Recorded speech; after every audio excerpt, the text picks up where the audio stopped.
রমজানের ২৭তম রোজার বিকেল। মসজিদের সামনে লম্বা জাকাতের লাইন। কেউ চাল নেবে, কেউ কাপড়, কেউ টাকার খাম। সবার সামনে টেবিল সাজিয়ে বসে আছে শহরের নামকরা ব্যবসায়ী হাজি নাঈম। লোকটা এই শহরে খুব পরিচিত। মসজিদে প্রথম কাতারে দাঁড়ায়, প্রতিদিন ইফতার করায়, রোজার শেষ দশকে গরিবদের মাঝে কাপড় বিলায়।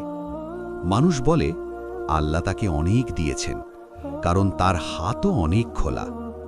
কিন্তু সেই বিকেলে একটা নাম শুনে তার হাত কেঁপে উঠল। ম্যানেজার করিম তালিকা দেখে ডাকছিল, পরের নাম রাবেয়া বিনতে সালেহা। নাঈম প্রথমে খেয়াল করল না, এ নামে শহরে আরও মানুষ থাকতেই পারে। কিন্তু পরের কথাটা শুনে তার বুকের ভেতরটা হঠাৎ ফাঁকা হয়ে গেল। করিম আবার বলল, স্বামীহারা। না না, এখানে লেখা আছে স্বামী থেকে আলাদা থাকেন, এক সন্তান আছে। নাঈম মাথা তুলল। লাইনের একেবারে পেছনে কালো চাদরে ঢাকা এক নারী দাঁড়িয়ে আছে। মুখ পুরো ঢাকা, শুধু ডান হাতটা সামান্য দেখা যাচ্ছে, আর সেই হাতের কবজিতে ছোট্ট পোড়ার দাগ। নাঈমের চোখ স্থির হয়ে গেল। এই দাগ সে চেনে। অনেক বছর আগে বিয়ের পর প্রথম রুটি বানাতে গিয়ে রাবেয়ার হাতে এই পোড়া দাগ পড়েছিল। তার বুক শুকিয়ে গেল। জাকাতের লাইনে দাঁড়ানো নারীটা তার নিজের স্ত্রী। সবকিছুর শুরু আজকের নয়। হাজি নাঈম বাইরে খুব দানশীল হলেও ঘরের ভেতর সে অন্য মানুষ।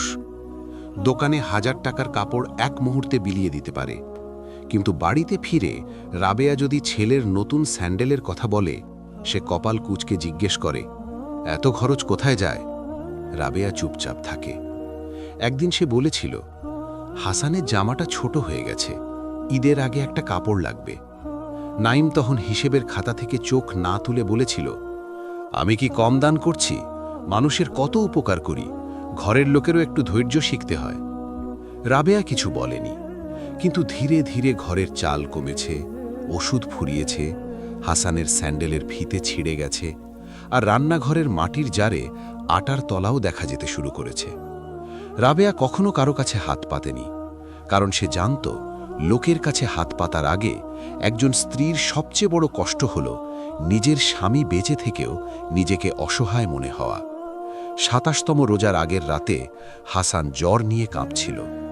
রাবেয়া তার কপালে ভেজা কাপড় চেপে ধরে বলল, আরেকটু সহ্য করো বাবা, সকালে ওষুধ এনে দেব। কিন্তু সকালে ঘরে টাকা ছিল না। সে আলমারি খুলে দেখল একটা পুরনো ওড়না, হাসানের জন্মের সময়ের ছোট্ট রূপার নূপুর, আর বিয়ের আগের নাম লেখা একটা পুরনো কাগজ। রাবেয়া অনেকক্ষণ বসে রইল। তারপর কাপা হাতে সেই নূপুরটা বেঁধে রাখল, পুরনো নামটা মনে করল, আর কালো চাদর পরে বেরিয়ে গেল।